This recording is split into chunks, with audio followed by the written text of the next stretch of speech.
السلام علیکم ورحمۃ اللہ وبرکاتہ۔ کیسے ہیں آپ لوگ؟ مجھے امید ہے سب خیریت سے ہوں گے۔ دوستو، آج ہم دو ٹاپک پہ بات کریں گے۔ ایک ہے کسان کا مدعا، اور دوسری طرف وہ مسلمان جن پر ظلم کیا جا رہا ہے۔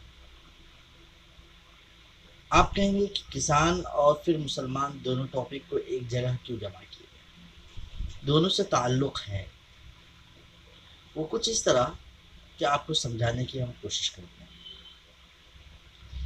ابھی آپ کو معلوم ہوگا کہ کسان کے مدعے پر ایک سنگر جو بڑی مشہور ہے، وہ ایک ٹویٹ کرتی ہے، صرف ایک سوال پوچھتی ہے اس سے، مطلب عوام سے ایک سوال پوچھتی ہے کہ آخر کیا وجہ ہے کہ ہم خاموش ہیں؟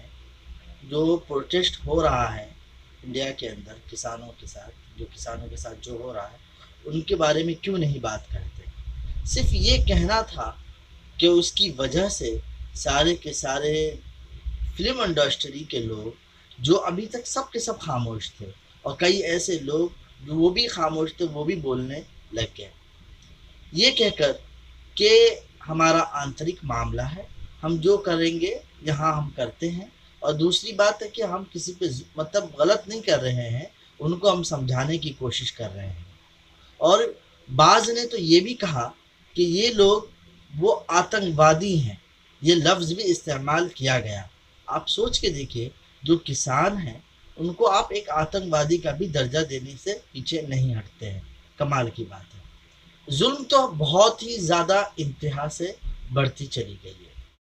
اور دوسری بات یہ ہے کہ حالت واقعی میں ایسی ہے کہ آج کسانوں کو جو سپورٹ کیا جا رہا ہے، صرف اور صرف کسان کے لوگ ہوں یا کسانی کرتے ہوں یا انہیں سے جو ریلیٹ کرتے ہوں، وہی لوگ سپورٹ کر رہے ہیں۔ عوام کوئی بھی کسان کا سپورٹ نہیں کر رہا۔ یہی وجہ ہے کہ آخر ہمارے اندر جو ہے نا، وہ خون جو پانی کی طرح جو ہمارا خون ہے وہ پانی کی طرح بن چکا ہے۔ ہم ان کے درد کو سمجھ نہیں پا رہے، اور ان پر ظلم اتنا ہو رہا ہے کہ یقین مانیے، میں نے کچھ ایسے تصویر بھی دیکھے ہیں جہاں پر نوکیلے قسم کے جو ہے نا روڈ پہ تارے بچھائے گئے ہیں۔ آپ سوچ کے دیکھیے، اور موٹے موٹے جو ہے نا بیریکیڈز بنائے گئے ہیں باضابطے سے۔ تو آپ اندازہ لگائیے کن لوگوں سے گورنمنٹ جو ہے وہ جنگ کرنا چاہتی ہے، کن لوگوں سے وہ لڑائی کرنا چاہتی ہے، کیا چاہتے کیا ہیں، کن لوگوں سے لڑنا چاہتی ہے گورنمنٹ، معلوم نہیں۔ آخر کیا وہ چاہتے ہیں؟ کسان اگر اس بل کو نہیں پسند کرتے ہیں تو چاہیے کہ انہیں چھوڑ دیں، لیکن ایسا نہیں کرتے ہیں۔ یہ جو ہے ہر درمی ہے ایک طرح سے۔ خیر، اب ہم آگے کی طرف بڑھتے ہیں کہ پوری دنیا کے اندر ظلم ہو رہا ہے، وہیں پر جو چائنا کے مسلمان ہیں اس پہ ظلم کی انتہا ہو گئی ہے۔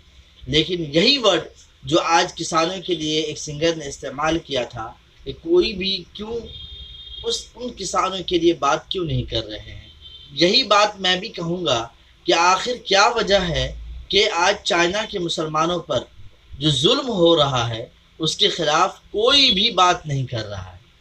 کیا وجہ ہے؟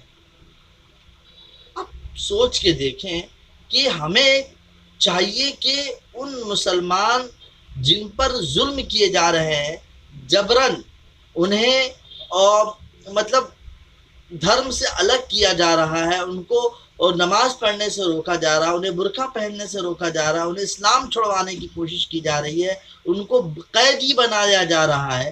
آخر کیا وجہ ہے کہ اس کے خلاف کوئی آواز نہیں اٹھاتے؟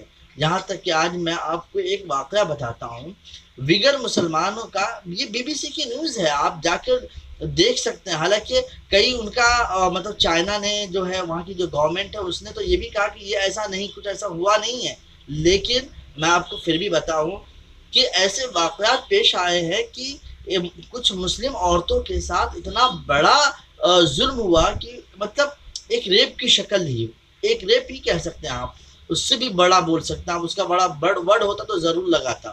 لیکن ہوا یوں کہ ان کو چھپ کے کوئی ماسک پہن کے آتا تھا اور ان کے ساتھ جو ہے بدتمیزی کرتے تھے، ان کے ساتھ ریپ کرتے تھے، باڈی میں پوری باڈی میں اس کے دانت چبھاتے تھے، یہاں تک کہ ان کے پرائیویٹ پارٹس میں جو ہے جو الیکٹرک قسم کا ایک کوئی یہ ہوتا تھا کیا لکڑی مطلب پائپ یا ایسا کچھ ہوتا تھا جو الیکٹرک ٹائپ کا ہوتا تھا، وہ ان کے پرائیویٹ پارٹس میں گھسایا کرتے تھے۔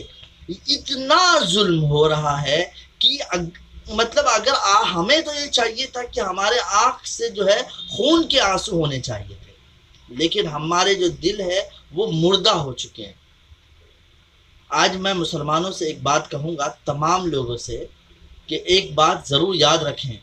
اگر آپ یہ سمجھتے ہیں کہ ظلم چائنا میں ہو رہا ہے یا ظلم دوسری کسی کنٹری میں ہو رہا ہے، ہم نہیں بولتے ہیں، تو یہ بات نہ بھولیں کہ اللہ کے رسول صلی اللہ علیہ وسلم کی اس حدیث کو ہمیں یاد کر لینا چاہیے کہ وہ فرماتے ہیں کہ دنیا ایک کشتی کی طرح ہے، دنیا ایک کشتی کی طرح ہے، اگر کوئی آدمی دوسرا آدمی اگر کشتی میں سوراخ کر رہا ہو اور اگر ہم نہیں روکتے ہیں اس سوراخ کرنے والے کو، تو یقین جان لیں اس بات کو کہ ہم بھی ڈوب جائیں گے۔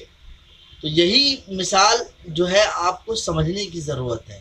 بے شک اس میں کوئی شک نہیں کہ اللہ تعالیٰ کسی پر اتنا بوجھ نہیں ڈالتا جتنا وہ نہیں اٹھا سکتے، ان کی استطاعت ہوتی ہے اسی حساب سے بوجھ دیا جاتا ہے، لیکن اگر ہم ظلم کو نہیں روکیں گے تو اس بات کو نہ بھولیں کہ وہی ظلم ہم پر بھی ہونے لگے گا، تب آپ یاد کریں گے تو اس وقت بہت دیر ہو چکا ہوگا۔ تو ہمیں آج ضرورت ہے جہاں پر بھی ظلم ہو رہا ہے، اور ایون جو آج اقوام متحدہ اتنی بڑی اپنے آپ کو بتاتی ہیں، آج وہ خاموش کیوں ہیں؟ اقوام متحدہ کو چاہیے تھے آگے آنے کے لیے، لیکن وہ بھی خاموش ہے۔ کیوں؟ کیونکہ ان کو فرق نہیں پڑتا، انہیں تو دولت اور پیسوں سے مطلب ہے۔